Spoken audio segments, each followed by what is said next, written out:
If you can put it in slideshow, I think we can take it from there.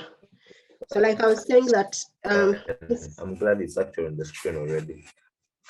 Yeah, okay. So I have two case scenarios. So the first case scenario is similar to what we had when we are having the session on acute asthma. So this one is a 3-year-old male, presents to us, the clinicians, with a history of cough for 2 days and difficulty in breathing, as well as wheezing. But the mother mentions that this is the 3rd episode of such symptoms in 8 months. When the clinician examines the patient, she finds that he or she finds that the child has normal temperature, is not pale, the respiratory rate is 48, breaths per minute, meaning that has fast breathing, has chest indrawing, and bilateral wheeze. And the treatment that is offered to this child is nebulized salbutamol, IV hydrocortisone, ceftriaxone, start dose, and then syrup cefixime, and then as well as syrup ascoril for 5 days. And the clinician sends the child home. Then the second scenario is where we have a 12-year-old girl who presents to us with history of cough and mentions that it's mainly dry, but sometimes it's productive, it's on and off, usually treated with amoxicillin capsules and a syrup. Sometimes they get some herbal medicines with some improvement. When you examine this child, nothing abnormal. Temperature is fine, breath sounds are fine, no added sounds. So the child is given azithromycin, syrup ascoril, and a shot of prednisolone. We'll come back to this, but I just want you to reflect on those case scenarios. They are not uncommon in our setting. Next slide, please. So I shared this slide as the last time, and I want us to concentrate on those areas that I've highlighted because it is the basis of chronic care. But chronic care begins with identifying the child who has asthma.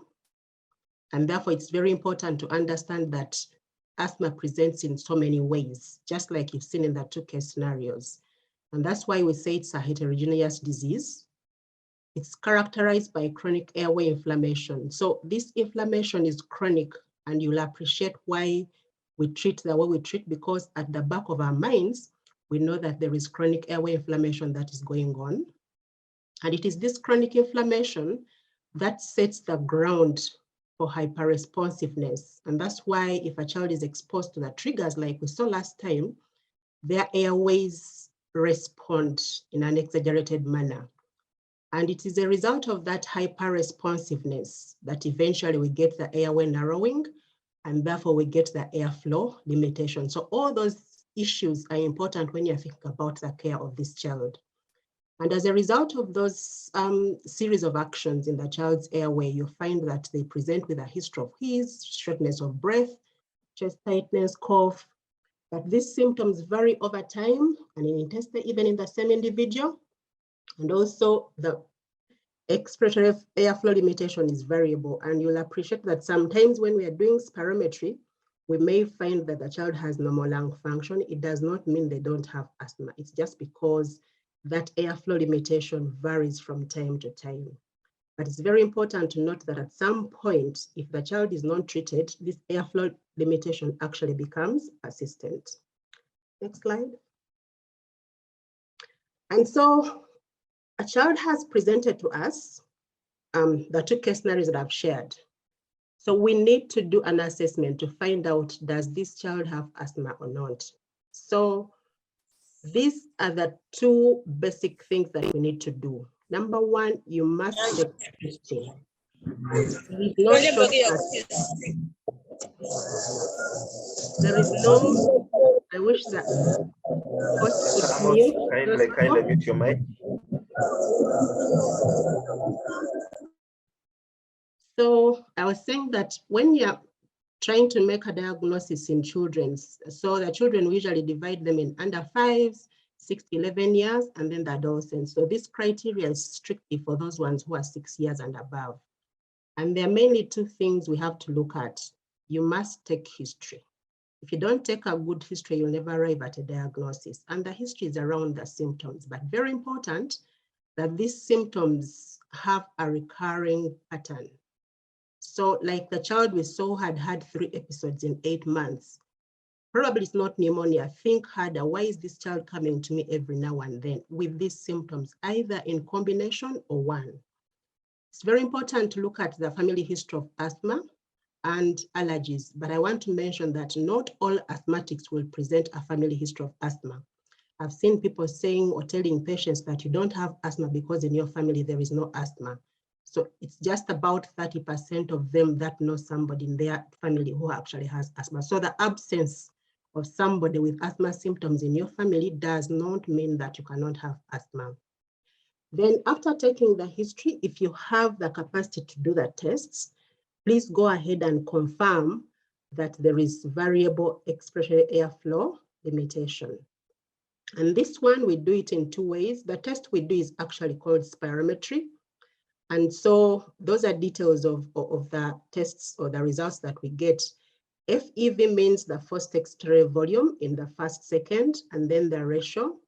I won't go into the details of interpretation, but just to summarize that when we are doing these tests, what we are looking for is your airway narrow? Is there obstruction? But I must emphasize that a negative test, or if we find normal spirometry parameters, does not mean that the child does not have asthma. So that's the diagnosis, but history is very, very important. And we still use it because in most of our centers, we don't have these tests. Next slide, please.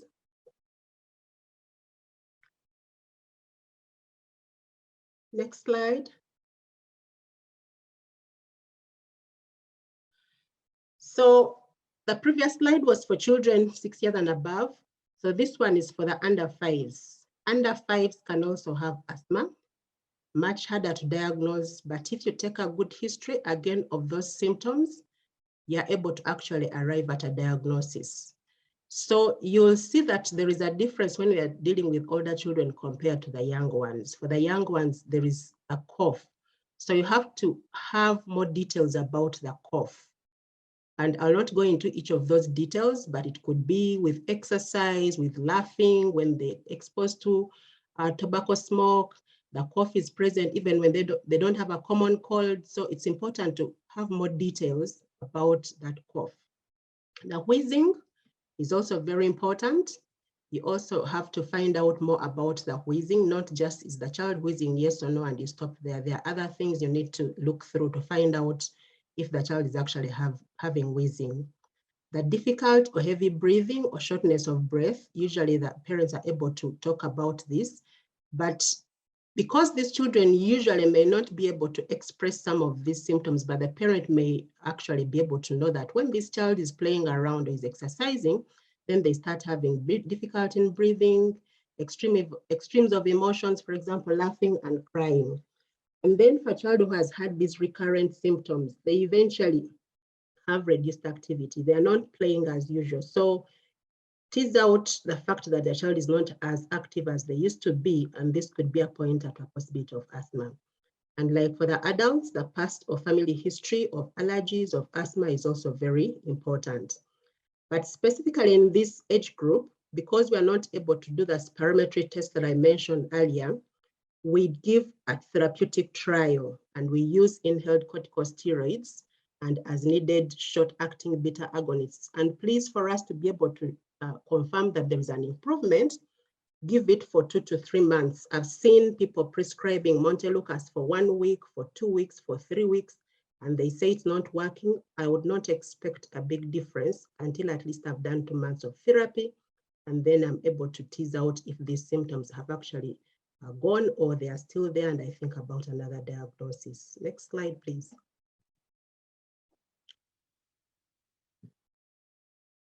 So I'll go to the principles. What do we do when we're managing asthma? We've finished the idea of how to diagnose. So you've made the diagnosis, now you want to start managing asthma. There are certain things which you must put at the back of your mind. Number one, you must have a goal. And this information is very important to communicate to the caregiver or the patient if it's an older child or an adolescent. And the goals is symptom control and minimize risk. Many times the patients come to us when their goal is cure, but it's very important to explain to them that when I give you the medicine, it's going to take the symptoms away and your child will have a normal life. So you should aim at achieving good symptom control so that the child can have normal activity. But also you minimize the risk of future exacerbations, the airflow limitation that I talked about, but also the medication side effects. And this one, you need to titrate the medicine depending on the response. And therefore that communication also becomes very important. It's very important to have this partnership between the patient and the health professional. Like any other chronic disease, there is usually something about self-management education where you need to educate the patient. If they get an exacerbation, what do they do? How do they manage when they're at home, and so forth? You should have a shared decision-making. Usually these treatments are challenging to some patients and their caregivers. So you may have to have certain decisions about how to go about some of these things. And then good communication, I cannot ever emphasize this, but also it's very important that the patient or the caregiver understands what asthma is, not just health education, but in this case, it's health literacy, where they appreciate the disease and why they need to take the medication and why they shouldn't stop even when the symptoms have disappeared. And lastly, making decisions about asthma, it's very important to note that when we are treating asthma, it's a continuous cycle. So they come for the first time, you assess them, you treat, you review response to treatment, and you reassess again and treat. So you keep changing. We shall come to a point where I'll talk about step down and step up, but it's not fixed dose that every time they come, you do the same things. You need to keep reassessing response to treatment. And then lastly, if we are able to do that personalized control-based asthma management, meaning that not all patients are going to receive the same medication. And that's why communication is important. Some medications may not be suitable for some patients, either for medical reasons or for social reasons. So you must look at the patient as an individual and provide treatment that is best suited for them. Next slide. So that's the cycle I was talking about, and it's well illustrated in the GINA guidelines. But if you look at that, the first part is assessing for the first time. So you're confirming a diagnosis, assessing risk factors. Never forget to look at the comorbidities. Then you go on to treat. Treatment has both the medication, you're treating the comorbidities, especially chronic allergic rhinitis is common in these children. So don't treat the lungs and forget the nose. And of course, the non-pharmacological strategies, and these are usually around avoiding triggers. And then after you've given them the treatment, they come back to you, you review again, you reassess and decide, am I going to increase the dose? Am I going to reduce the dose, and so forth? So it's that cycle of assess, adjust, review, and change as appropriate. So that's very important. Next slide.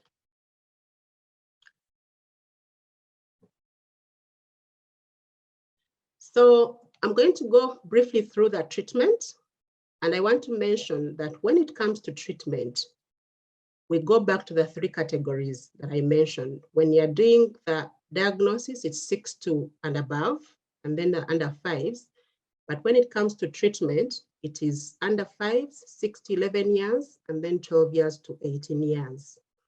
And the other important thing about the treatment is that it is based on the frequency of the symptoms. So those steps 4, 3, 2, and 1 are defined by the frequency of the symptoms. So the choice of medicine you're going to give is going to depend on the frequency of the symptoms. And it's very simple. You look at either daily symptoms or night symptoms. So just to go through one of them to understand, I'll not go through everything, but let's see the patient who has come in. Your first priority is to find out, do these patients or does this patient have severe symptoms? That means they would be at step 4. So for a child who is 12 and above, if they have daily symptoms, they are saying, I cough every day, I wheeze every day, I get chest pain every day. They wake up in the night at least once a week because of those symptoms. And if you are able to do the spirometry, you find out that they have low lung function, then that child will be categorized as being at step 4. Previously, we used to call it severe asthma, but things have changed along the way. And the reason we do that is because you're assessing them for the first time, and therefore you're not really sure that they have severe asthma or just the severe symptoms, because those two are different. So for that child who is at step 4, what is preferred is the medium dose inhaled corticosteroid and formoterol as maintenance and reliever therapy. So what this means that they have one inhaler. These inhalers contain an inhaled corticosteroid like budesonide and formoterol. Formoterol is special is that it's a long-acting beta agonist, but it has a short onset of action. So we can use it for maintenance therapy, but we also use it to relieve exacerbations. So that is the preferred one. But if you don't have that combination, or if the patient you assess and you think they'll not be able to understand or you really adhere to that, the alternative would be medium to high dose ICS LABA. Now, this LABA is not the same as the formoterol. This one is purely long acting, so it doesn't have a short onset of action, and therefore you cannot use it for exacerbations. And because of that, you give that as maintenance, and then you must give the short-acting beta agonist. In this case, a common one is the salbutamol, for them to use only and only if they have an exacerbation. If they don't have an exacerbation, the only medicine they need to give is the inhaler containing the inhaled corticosteroid with LABA in combination. And so it goes on for you to find out what is this patient. Is this patient at step 3? What the preferred treatment? What is the alternative? Step 2, step 1. What is important that for all these patients, we need an inhaled corticosteroid. It is standard. And I know people will ask me about Montelukast, but the priority, really our priority medication is an inhaled corticosteroid given by spacer. And for those ones who do not have formoterol combination, then you have to add a short-acting beta agonist to use during when they have an exacerbation. Next slide, please.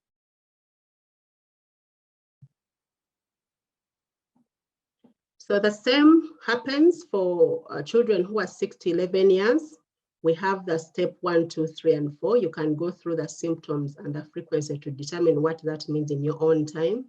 Again, we have what is preferred and then the alternative.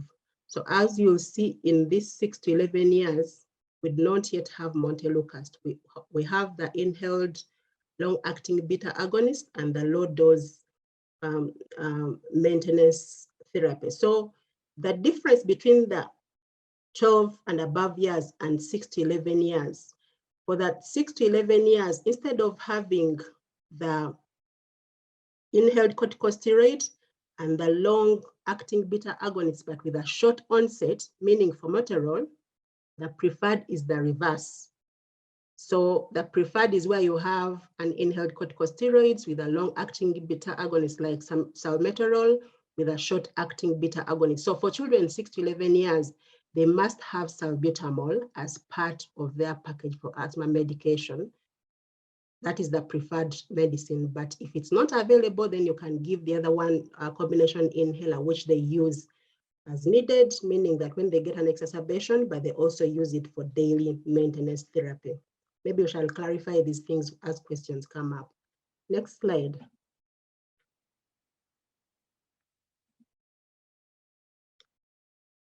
Next slide, please. So we shall now go to children who are less than 5 years. Like I mentioned earlier, part of the diagnosis is a trial of the controller medication, at least 3 months. You assess response to treatment before you continue with the medication. But if you decide to treat this child that you've confirmed or you have a high index of suspicion that they have asthma, the preferred medicine is a pressurized metered dose inhaler with a spacer and mask.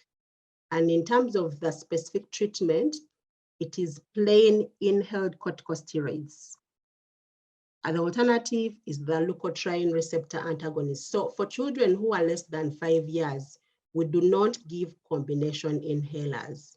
It is either inhaled corticosteroid plain, like beclomethasone or budesonide, or if you cannot access that, then you can use the leukotriene receptor antagonist like Montelukast. I want to repeat, please do not use combination inhalers for children who are less than 5 years, because the long-acting beta agonists have not yet been studied for safety in children who are less than 5 years. Next slide. So again, for all children, use those devices. The spacers are very important, either with a mouthpiece or with a mask. But for you to be able to deliver the medication into the lungs where it is required, you have to use spacers.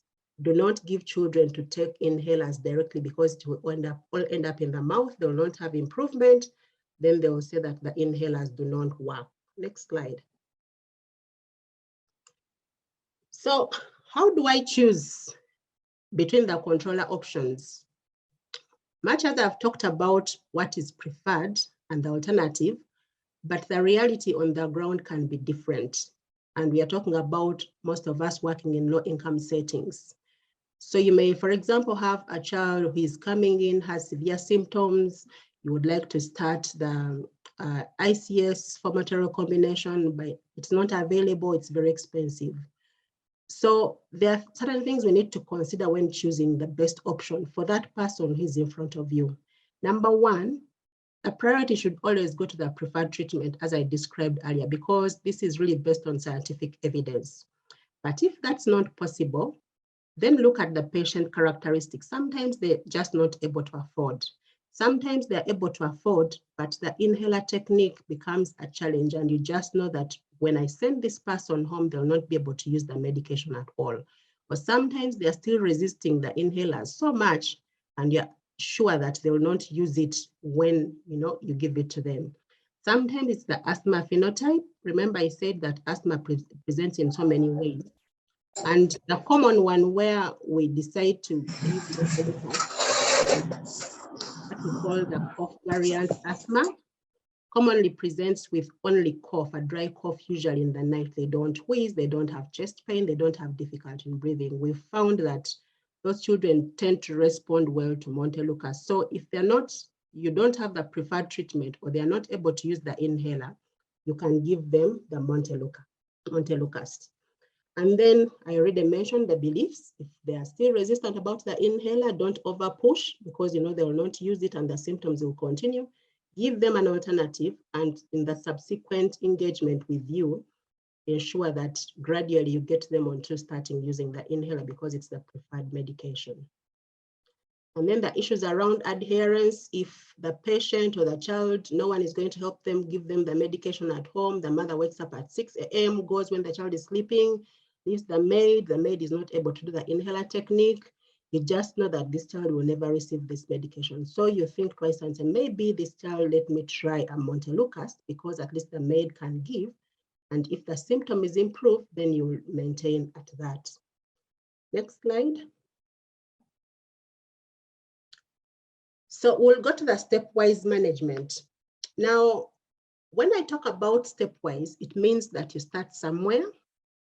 After reviewing the patient, then you decide whether to change the medication, to increase the dose, to add on, or to step down. So there are some additional things besides that. Number one, as you do the step up and step down, provide guided self-management education. Because there are instances when we'll tell the patient, for example, that if you see you're having so many attacks in 1 week, you step up your dose like this. They don't necessarily have to come to hospital, but that's after you've had this long engagement with them and they're able to understand their symptoms, they're able to appreciate them, they're able to make the changes that are necessary. You have to treat the modifiable risk factors and comorbidities. For example, if a child is having the typical one, or the notorious one, is when they have atypical bacterial organisms, the mycoplasmas. They'll have the cough, you'll treat the asthma, but then they're not getting better.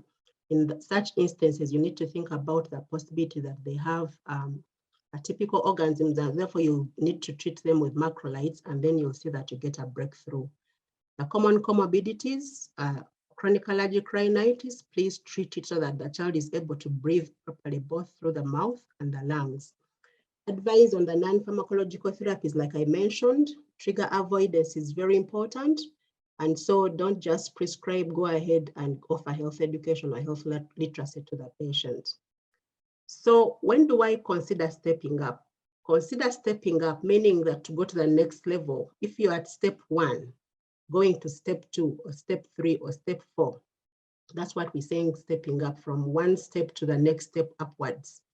If the patient has uncontrolled symptoms, if they are having frequent exacerbations or they're at risk of exacerbations, but before you do that, before you decide that this dose or this medication is not working for them, be sure, check the diagnosis again. Was I right the first time, especially if you're not able to do spirometry or it is something else? Because there are so many illnesses that present with cough in children.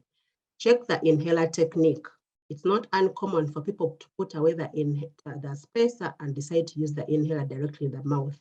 Is the technique proper? Is it medicine reaching the lungs? If that's not the case, you correct that before you decide to step up. Is the child adherent to the medication? Commonly, we give these medicines twice a day, but if they are missing doses or if they are missing days, then it's a challenge. You just know they're not getting enough dose. That's why the symptoms are uncontrolled. So before you decide to increase the dose, recheck the diagnosis, check the inhaler technique, and let's find out if the patient is adhering to the medication. And then stepping down means that if the patient was at step 4, they've improved now, then you can take them to step 3. Or if they were at step 3, they're improving, you can take them to the medication or the dosing of step 2 and so on. Only step down if the patient has been controlled for at least 3 months. And this control is assessed objectively using standardized tools, which I'll not go into, but there are standardized tools which you can assess to find out if this patient is controlled. The challenge here many times when you give the patient this asthma medication, they come back to you after 1 month, they say, I'm well, I've never been like this for years. Now the child is sleeping and you say, oh, it's good, you have improved, stop the medication or step down. It is, please do not step down until you have 3 documented continuous months of controlled symptoms and you have low risk of exacerbation. So in this case, there are sometimes when a patient will come to us and indeed they have made 3 or 4 months without any symptoms, but it's a season where you don't want to risk an exacerbation. And this usually happens, especially if it's beginning of school. We know there are so many flus and colds and infections, common triggers. I'll not step down at the beginning of a term. I'll not step down at the beginning of a rainy season. I'll not step down if they are traveling. So the time you want to step down has to be when the symptoms are controlled, but when you assess that the risk of getting an attack is very low, depending on what is in the child's life at that moment in time. Next step, next slide, please. So before stepping up the controller medication, I think I've already mentioned those ones. I'll not go through them again, but very important. The thing I think I didn't mention is that you need to inquire about risk factors. If the environment is still has a lot of allergens, there is somebody who is smoking within the house, even if you step up to the maximum without controlling the environment, you will not get a breakthrough. So besides the other issues that I mentioned, please look at the environment to make sure that you're not continuously triggering the hyperreactivity. In that case, you would have to first deal with that before stepping up. And once you get a breakthrough, then you'll not need to step up any further. But if you've taken care of the environment and the child is still having uncontrolled symptoms, then you can go ahead to step up. Next slide, please.